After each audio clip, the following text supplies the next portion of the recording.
Hi, welcome to Satish Manjida. Manjida is a small village amidst the blue hills of Nilgiris. Today's book for review is Fly Already Stories, written by Edgar Carrett.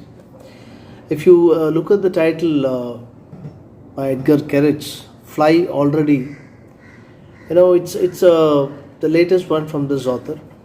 Here in this title, Fly Already, the father and his young son they are walking down the street, and when they're walking, they spot a man on the roof of a four-story building.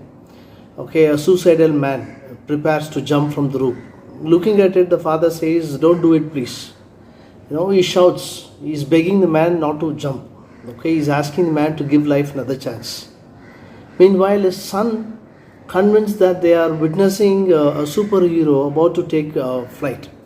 Now he's growing impatience. He thinks that man who's going to jump and attempt suicide is a superhero. He's going to fly from there. And his son, the young son, he urges the man to jump. Jump, jump, come on, fly. Fly already before it gets dark. So the boy gets excited, thinking, he's seeing a superhero to fly. Whereas the father, is emotionally wounded from the car accident in which his wife died. Okay, and he yells at the fellow to stop. So what happened is the father and the son, they run to stop him. Okay, but it's too late. When they go there, there is a woman on the fourth floor, and she mistakes the father and the son who are there. She thinks that the father is going to jump and commit suicide with the son, with the child in his arms, and she yells that please don't do it. Please don't do it. It's just 5 to 7 pages long, the story.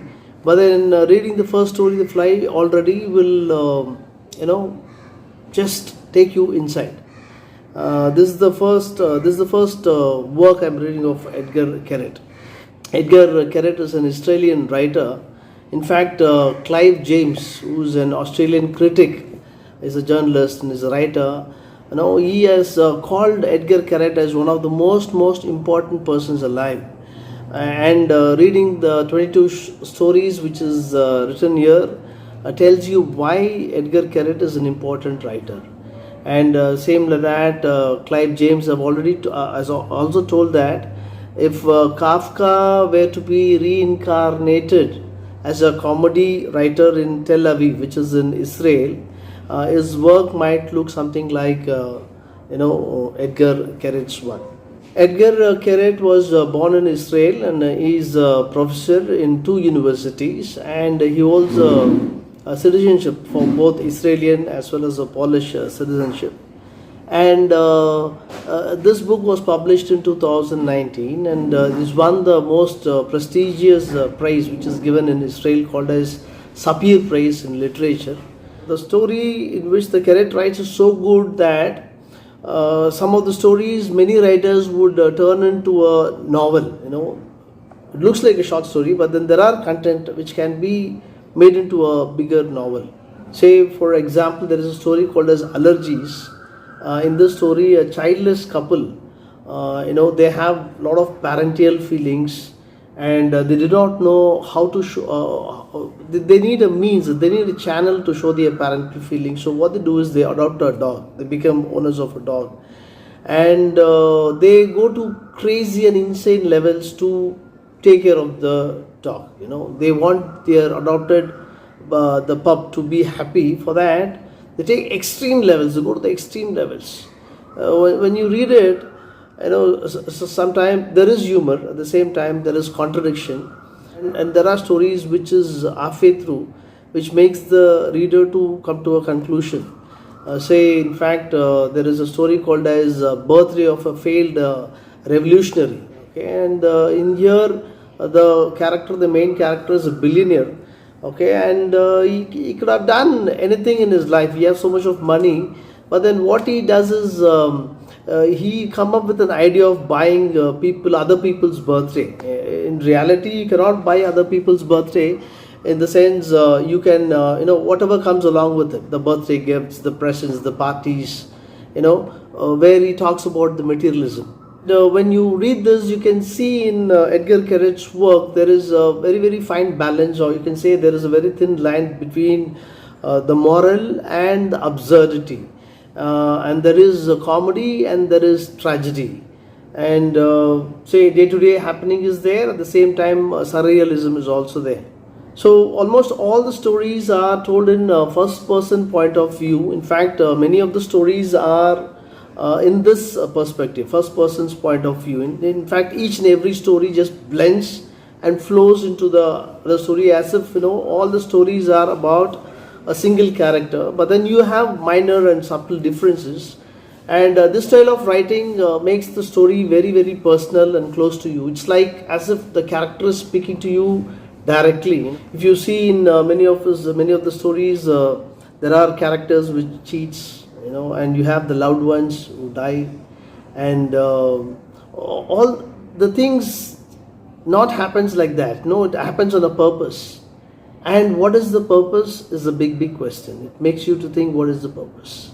It's like showing a mirror of your life to you, and in the mirror you see the most dirtiest and the ugliest part of your life, and the most hard part is that you have to face it.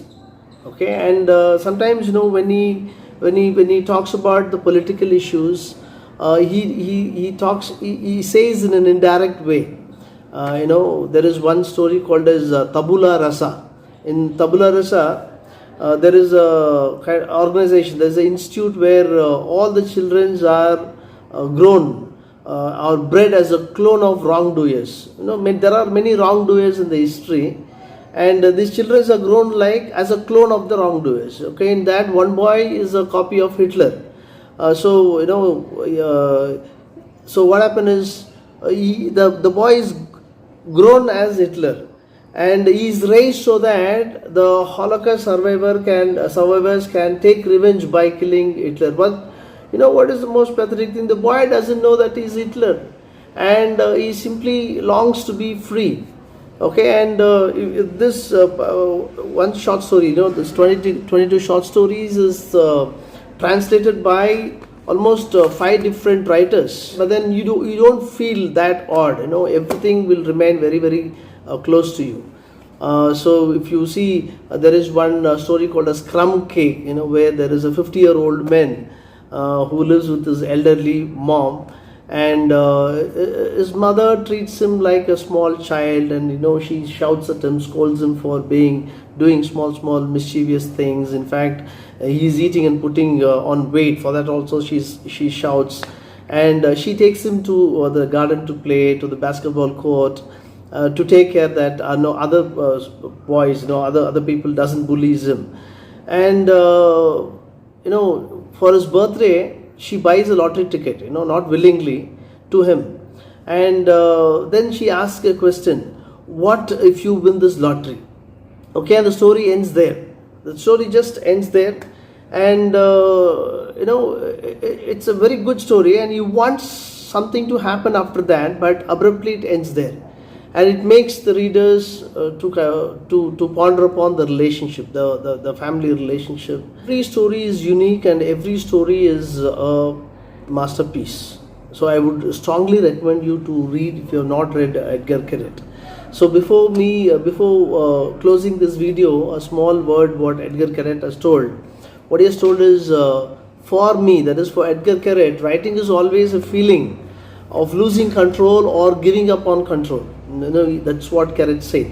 I'm a very stressed, overthinking person, and when I write, it is always for me this place where I know that whatever I do, I'm not going to harm anybody. Writing stories are very much like trust falls, he says. You close your eyes, you fall back, and you hope that the story will catch you. That's Edgar Carret for you. Don't miss it. Do read it. Fly Already Stories by Edgar Carret. Happy reading, and thank you.